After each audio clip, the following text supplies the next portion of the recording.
नमस्कार। आप लोगों का स्वागत है हमारे YouTube चैनल शिक्षा सबको में। हम लोग NIOS की माध्यमिक कक्षा यानी हाई स्कूल का व्यवसाय अध्ययन विषय पढ़ रहे हैं। इस विषय के अंतर्गत हम लोग पाठ्यक्रम 5 पढ़ रहे हैं जिसका विषय है उपभोक्ता जागरूकता।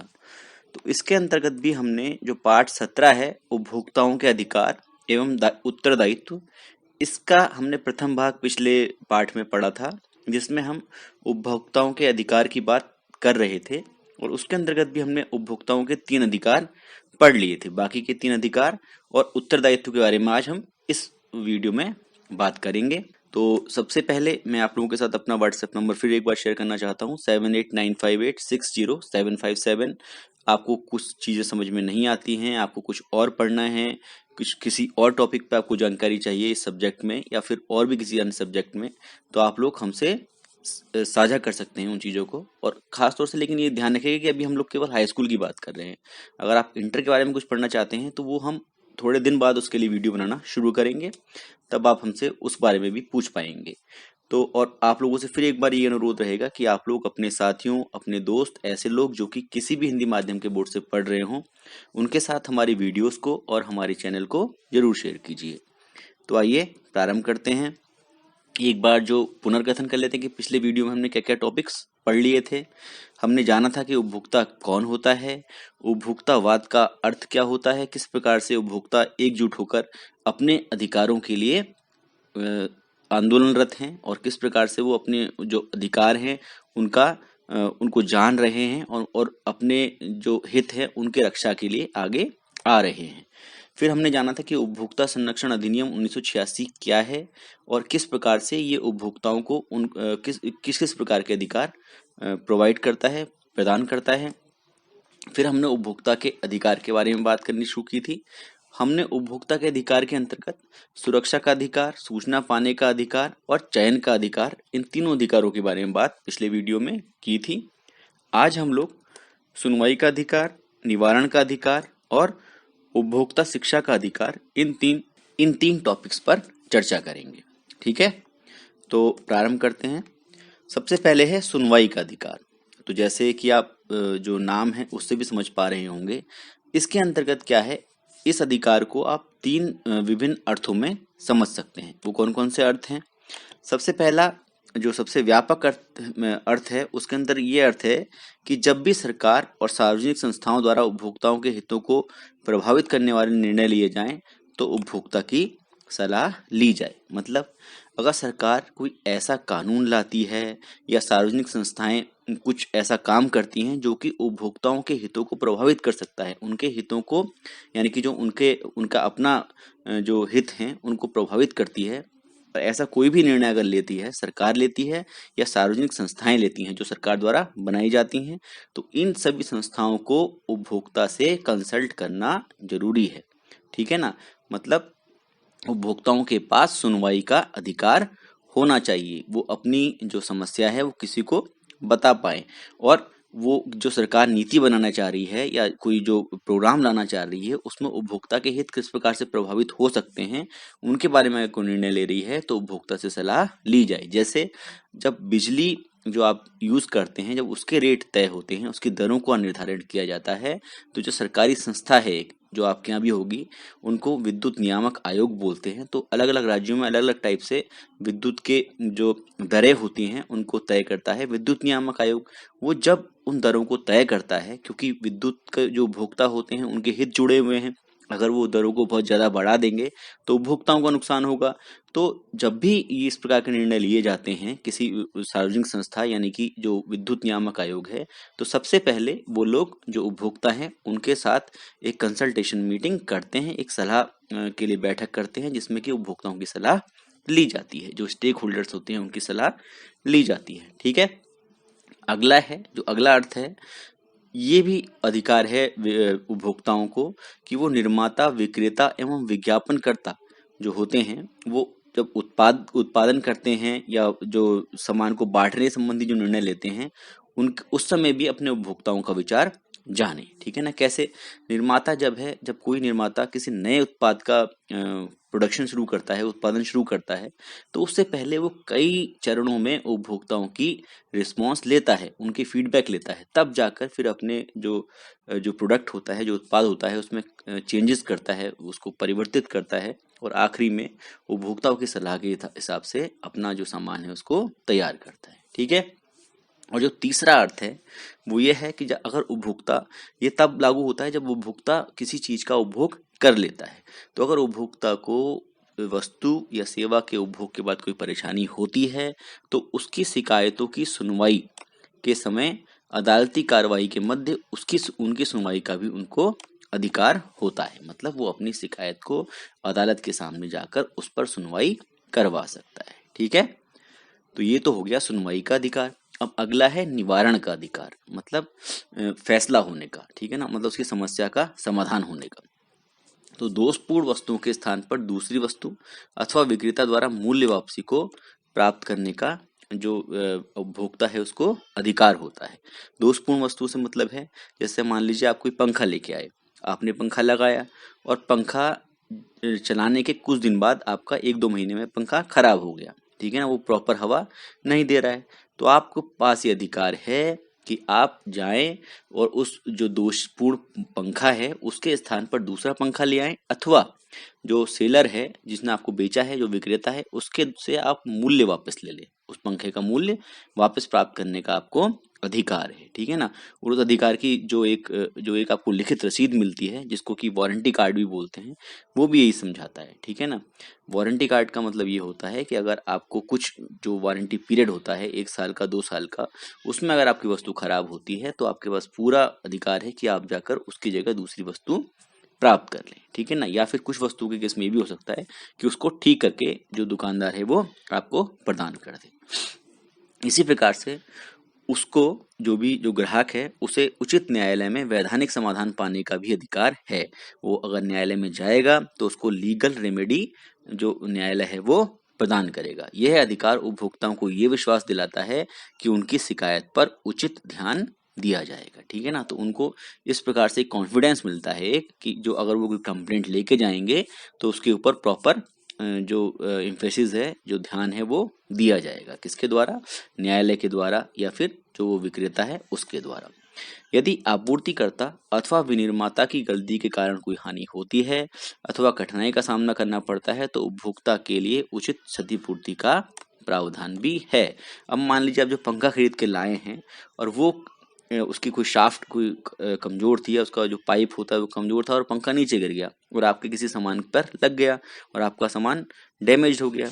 तो अब आपके पास अधिकार है कि अगर आप दावा करेंगे तो जो उसका निर्माण करने वाला है, जो मैन्युफैक्चरर है और जो जिसने उसको सप्लाई किया है, ठीक है ना, उनमें से जो भी है, जिसकी भी गलती है, उसके कारण अगर आपको कोई हानि हुई है तो आपको उसकी क्षतिपूर्ति यानी कि हर्जाना प्राप्त करने का आपको अधिकार है। ठीक है ना। तो ये सब अधिकार निवारण के अधिकार के अंतर्गत आपको प्राप्त होते हैं। अगला है उपभोक्ता शिक्षा का अधिकार। इसके अंतर्गत क्या है? उपभोक्ता शिक्षा मतलब आपके पास ये राइट है कि आपको पूरी जानकारी चीजों की मिले। तो बाजार में दोषपूर्ण कार्यों एवं उपभोक्ताओं के शोषण को रोकने के लिए उपभोक्ताओं में जागरूकता पैदा करना व उनको शिक्षित करना बहुत आवश्यक है। आपको पता है बाजार में बहुत सारे डुप्लीकेट सामान मिलते हैं, नकली तो मिलते ही हैं, साथ साथ कई जो असली सामान होते हैं उसमें मिलावट की जाती है। ठीक है ना। चावल में पत्थर मिला देते हैं, दालों में पत्थर मिला देते हैं, हल्दी में कोई चीज मिला देते हैं, मसालों में कुछ और मिला देते हैं। तो इस प्रकार के जो दोषपूर्ण कार्य करते हैं बाजार में जो विक्रेता हैं या निर्माता हैं, तो इनसे उपभोक्ताओं के शोषण को रोकने के लिए उपभोक्ताओं में जागरूकता पैदा करना और उनको शिक्षित करना बहुत आवश्यक है। जरूरी है कि सारे उपभोक्ताओं को पता चल सके कि किस प्रकार से जो उनके अधिकार हैं वो क्या हैं, वो सब चीजों को जान पाएं। ठीक है ना। तो इसलिए उनको शिक्षित करना बहुत आवश्यक है। इस उद्देश्य की पूर्ति के लिए उपभोक्ता संगठन मतलब उपभोक्ताओं के द्वारा खुद के बनाए हुए संगठन, ठीक है ना, या फिर शैक्षणिक संस्थान, ठीक है ना, या सरकारी नीति निर्धारक, उनसे ये अपेक्षा रहती है कि वे उपभोक्ताओं को विषयों से अवगत कराएं और उनके विषय में शिक्षित करें। आपने कई बार देखा होगा कि टीवी पर ऐड आते हैं जिसमें कि जागो ग्राहक जागो के नाम से ऐड आते हैं, जिसमें कि जो मिनिस्ट्री है कंज्यूमर अफेयर्स की, उपभोक्ता मामलों की जो मंत्रालय होता है भारत सरकार का, वो ऐसे ऐड देता है और उसके माध्यम से प्रचार करता है कि किस किस प्रकार से आप कई बार कठिनाइयों का सामना करते हैं और उन कठिनाइयों से आप कैसे निकल सकते हैं और आपके क्या क्या अधिकार हैं। इनके बारे में सरकार आपको शिक्षित करने के लिए विज्ञापनों का भी सहारा लेती है, ठीक है ना। तो कई सारे ऐसे संगठन भी होते हैं, उपभोक्ता संगठन, जो कि आपको इंटरनेट पर अगर आप जाएंगे तो बहुत सारी आपको साइट्स ऐसी मिल जाएंगी जो कि उपभोक्ता के जो अधिकार हैं उनके लिए काम कर रही हैं, ठीक है ना, उपभोक्ता संरक्षण की दिशा में काम कर रही हैं। तो इस प्रकार से इन लोगों से अपेक्षा रहती है कि वे उपभोक्ताओं को अनेक ऐसे विषयों से अवगत कराएं जो कि उनके लिए लाभकारी हैं और उनके विषय में उनको शिक्षित करें, ठीक है ना। इसी प्रकार से अनुचित व्यापार कार्यों को रोकने के उद्देश्य से बनाए गए प्रासंगिक कानून जो हैं उनके विषय में भी जानकारी मिलनी चाहिए। बेईमान व्यापारियों और उत्पादनकर्ताओं द्वारा अपनाई जाने वाली वे विधियां जिनके द्वारा उपभोक्ताओं को धोखा देने के लिए बाजार के व्यवहार को तोड़ मरोड़ करने का प्रयत्न करता है। कई बार ऐसा होता है, बेईमान व्यापारी अलग अलग प्रकार के लुभावने विज्ञापन दे देंगे और लोगों को फंसा लेंगे, ठीक है ना, और वो अपने जो उसमें दावे करेंगे उनको पूरा नहीं करेंगे, जो उसमें उनको भरोसा दिलाएंगे कि हम ये करने वाले हैं वैसा नहीं करते हैं। और इस प्रकार से मतलब क्योंकि वो बेईमान है तो किसी न किसी तरीके से उनको वो बेईमानी की जो पद्धतियां हैं उनका उपयोग करके जो गरीब या जो जो भी कम मतलब जागरूक लोग हैं उनको फंसा लेते हैं और उनको उनका शोषण करते हैं, ठीक है ना। तो ऐसे लोगों को ऐसी जो विधियां हैं उनको भी वो जो उपभोक्ता संगठन है वो उपभोक्ताओं को सिखाते हैं ताकि वो धोखा खाने से बच सकें। तो और इसी प्रकार से ये भी सिखाया जाता है, ये भी शिक्षा का उपभोक्ताओं का अधिकार है कि वो किस प्रकार से अपने हितों की रक्षा कर सकते हैं। तो ये सारी चीजें उपभोक्ता शिक्षा के अधिकार के अंतर्गत आती है। और साथ साथ अंत में ये भी उनको बताया जाता है कि शिकायत करते समय जब उपभोक्ता ने कोई सामान खरीदा और वो सामान ठीक नहीं निकला और वो शिकायत करना चाहता है, वो कंप्लेंट करना चाहता है, तो उस समय उसको क्या प्रक्रिया अपनानी है, किस प्रकार से शिकायत करनी है, ये भी उपभोक्ता शिक्षा के अधिकार के अंतर्गत जो उपभोक्ता है उसको बताया जाता है, ठीक है ना। अब तो हमने बात की थी अभी तक अधिकारों की। तो जो अधिकार होते हैं उनके साथ साथ उत्तरदायित्व भी आपको मिलते हैं, ठीक है ना। अधिकार का उपयोग आप तभी कर सकते हैं जब आप अपने उत्तरदायित्वों का पालन करें, ठीक है ना। बिना उत्तरदायित्व के अधिकार आपको प्राप्त नहीं हो सकते, ठीक है ना। बिना उत्तरदायित्व के अधिकार प्राप्त नहीं हो सकते हैं। उपभोक्ताओं के अधिकारों व इन अधिकारों के उद्देश्यों का मूल्यांकन करने के पश्चात ये समझ लेना आवश्यक है कि क्या उपभोक्ता के कुछ उत्तरदायित्व तो होने चाहिए जिससे कि वे अपने अधिकारों का प्रयोग कर सके। बिल्कुल होने चाहिए, ठीक है ना। जब उसके खुद के कुछ उत्तरदायित्व होंगे तभी वो अपने अधिकारों का प्रयोग कर सकेगा, ठीक है ना। उन उत्तरदायित्वों का निर्वहन करना बहुत जरूरी होता है, ठीक है। तो वो कौन कौन से उत्तरदायित्व हैं? सबसे पहला है स्वयं सहायता का दायित्व, दूसरा है लेन देन का प्रमाण, ये भी हम बात करेंगे, अगला है उचित दावा। तो ये तीन जो उत्तरदायित्व हैं, इसके पश्चात एक और उत्तरदायित्व आता है, वो है उत्पाद तथा सेवाओं का उचित उपयोग। तो जो ऊपर के तीन हैं वो तो एक अलग कैटेगरी के हो गए, और जो उत्पाद और सेवाएं आप ले रहे हैं उनका उचित उपयोग करना भी आपका एक उत्तरदायित्व होता है, ठीक है ना। तो किस प्रकार से ये उत्तरदायित्व है एक एक करके इनको समझ लेते हैं। सबसे पहले है स्वयं सहायता का दायित्व। तो इसका मतलब ये है कि आपको अपनी सहायता स्वयं करनी है, उपभोक्ता को अपनी सहायता स्वयं करने के लिए तैयार रहना चाहिए, उसको पूरी जानकारी इकट्ठी करनी चाहिए, उसको बिल्कुल ये भरोसा नहीं कर लेना चाहिए कि दुकानदार ही सब चीज उसको समझा देगा, ठीक है ना। उसकी भी खुद की कोई जिम्मेदारी है कि वो भी पता लगाए कि जो सामान खरीदने जा रहा है वो ठीक है या नहीं है। उपभोक्ता से ये अपेक्षा की जाती है कि जहां तक संभव हो, जितना हद तक वो समझ सकता है, वस्तु के संबंध में सूचना एवं चुनाव के लिए वह विक्रेता पर निर्भर ना रहे। वो पूरी तरीके से ऐसा ना हो कि सिर्फ सेलर का ही भरोसा कर ले और उसके भरोसे के ऊपर ही सामान खरीद ले। एक उपभोक्ता के नाते आपसे ये अपेक्षित है कि स्वयं को धोखे से बचाने के लिए आपका व्यवहार उत्तरदायित्वपूर्ण होना चाहिए। एक सजग उपभोक्ता मतलब जो जागरूक है, वो दूसरों को की अपेक्षा अपने हितों का अधिक ध्यान रख सकता है। तो ये आपका उत्तरदायित्व है कि आप स्वयं की सहायता करें, ठीक है ना। अगला है लेन देन का प्रमाण। अब लेन देन का प्रमाण तो आप सब लोग जानते हैं, लेन देन का प्रमाण मतलब बिल। तो जब आप खरीदते हैं कोई सामान तो क्रय का प्रमाण एवं स्थायी वस्तुओं के क्रय से संबंधित प्रपत्रों को प्राप्त करना व उन्हें सुरक्षित रखना आपका उत्तरदायित्व है। ठीक है ना, एक ग्राहक होने के नाते, एक उपभोक्ता होने के नाते आपका उत्तरदायित्व है कि आप एक ऐसा बिल प्राप्त करें जिसपे की सारी जानकारियां भरी हो, आपका नाम लिखा हो, इनवॉइस का नंबर लिखा हो, डेट लिखा हो। ठीक है ना, प्रॉपर आपको एक बिल, एक पक्का बिल आपको लेना चाहिए। उदाहरण के लिए वस्तुओं के क्रय पर रोकड़ पर्ची को प्राप्त करना आवश्यक है। अगर आपके पास कैश मेमो नहीं है, आपके पास बिल नहीं है, तो आप दावा नहीं कर सकते उस चीज की गुणवत्ता को लेके या आपको हुई हानि को लेके।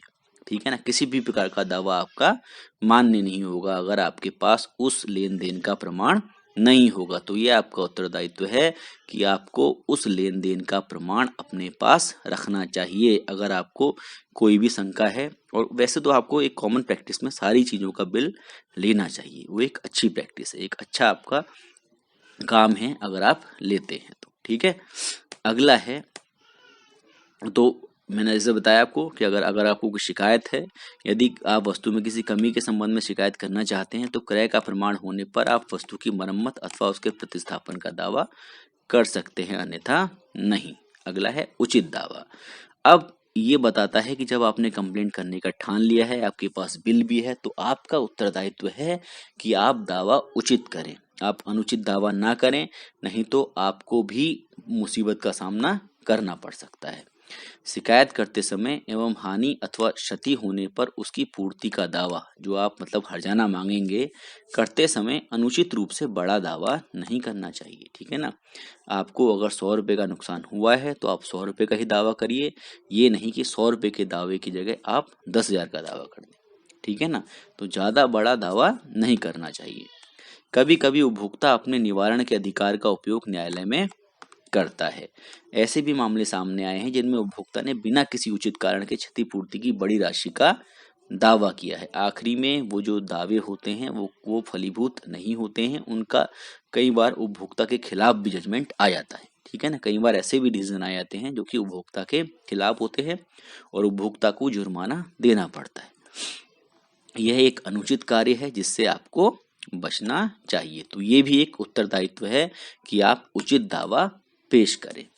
अगला है उत्पाद अथवा सेवाओं का उचित उपयोग।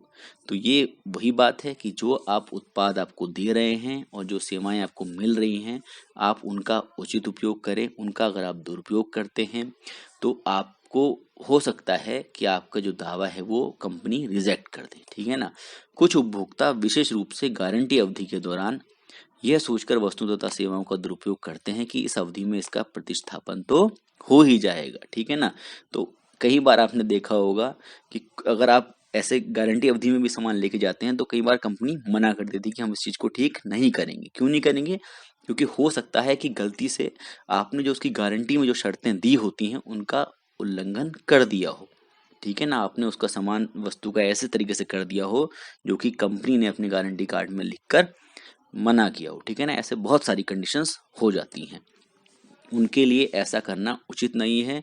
उन्हें वस्तुओं का अपनी स्वयं की वस्तु समझकर प्रयोग करना चाहिए। ठीक है ना, तो ऐसे प्रयोग करना चाहिए कि ये वापस नहीं होने वाली है। ठीक है ना, तो मतलब बहुत सोच समझकर उन चीजों का यूज करना चाहिए। ठीक है ना, इसके अतिरिक्त उपभोक्ताओं के अन्य कुछ दायित्व भी होते हैं, जैसे विनिर्माता, व्यापारी व सेवा प्रदानकर्ता के साथ अपने अनुबंध का सख्ती से पालन करना चाहिए। जो कॉन्ट्रैक्ट में शर्तें दे रखी हैं उनका सख्ती से पालन आपको करना चाहिए। ठीक है ना, तो ऐसे अगर आप किसी कॉन्ट्रैक्ट में हैं, कोई एएमसी आपने करा रखी है, तो जो उसके अंदर नियम है उसके हिसाब से आपको काम करना चाहिए। उधार क्रय की स्थिति में अगर आपने किसी से उधार सामान खरीदा है तो उस स्थिति में उसे समय पर भुगतान करना चाहिए। समय पर आपको उस दुकानदार को या जिससे भी आपने उधार लिया है उसको भुगतान कर देना चाहिए। इसके अतिरिक्त जब उपभोक्ता जो सेवा अगर ले रहा है, जैसे सेवा के माध्यम से बिजली व पानी के मीटर, बस व रेलगाड़ियों की सीटों के साथ छेड़छाड़ नहीं करनी चाहिए। ये तो खैर एक कॉमन चीज है। कई बार लोग बिजली के मीटर में गड़बड़ करके उसको बाईपास करके भी चला देते हैं और बाद में वो पकड़े भी जाते हैं। ठीक है ना, तो ये सारी जो प्रैक्टिसेस हैं वो गलत हैं। ये उपभोक्ता का दायित्व है कि वो ऐसी जो गलत प्रैक्टिसेस हैं, जो माल प्रैक्टिसेस इनको बोलते हैं, उन चीज़ों से दूर उसको रहना चाहिए। ये भी उसके एक दायित्व में से एक है। ठीक है, तो ये हमने जो पहला पार्ट है उपभोक्ता जागरूकता, ये पढ़ लिया है। उपभोक्ता जागरूकता के अंतर्गत जो पाठ्यक्रम में जो पहला पार्ट है जिसमें कि अधिकार और दायित्व की बात की गई है वो हमने पढ़ लिया है। जो अगला पार्ट है उसमें उपभोक्ता संरक्षण की बात की गई है कि किस प्रकार से जो सरकार है वो उपभोक्ताओं का संरक्षण के लिए उसने अपना एक एक नेटवर्क बना रखा है, एक प्रणाली बना रखी है कि जिसकी सहायता से उपभोक्ता अपने आप को संरक्षित कर सकता है। ठीक है, तो अब मैं आपके साथ फिर अपना व्हाट्सएप नंबर शेयर करूंगा 7895860757। इस जो विषय है इसके संबंध में कुछ आपको पूछना हो या कोई और बात किसी और सब्जेक्ट में पूछनी हो, आप बेहिचक इसमें पूछ सकते हैं। लेकिन अभी केवल हाई स्कूल तक का ही आप सवाल पूछिएगा, क्योंकि हम अब जब जैसे धीरे धीरे इसको बढ़ाएंगे तो हम इंटर के विषय भी पढ़ाएंगे। लेकिन तब तक आप केवल हाई स्कूल के बारे में ही इसमें पता कर सकते हैं। साथ साथ आप लोगों से फिर एक बार अनुरोध है कि आप लोग अपने परिचितों, अपने दोस्तों, ऐसे लोग जो कि किसी भी हिंदी माध्यम के बोर्ड से पढ़ रहे हों, उनके साथ हमारे चैनल को, हमारे वीडियोस को जरूर शेयर कीजिएगा। ठीक है, धन्यवाद।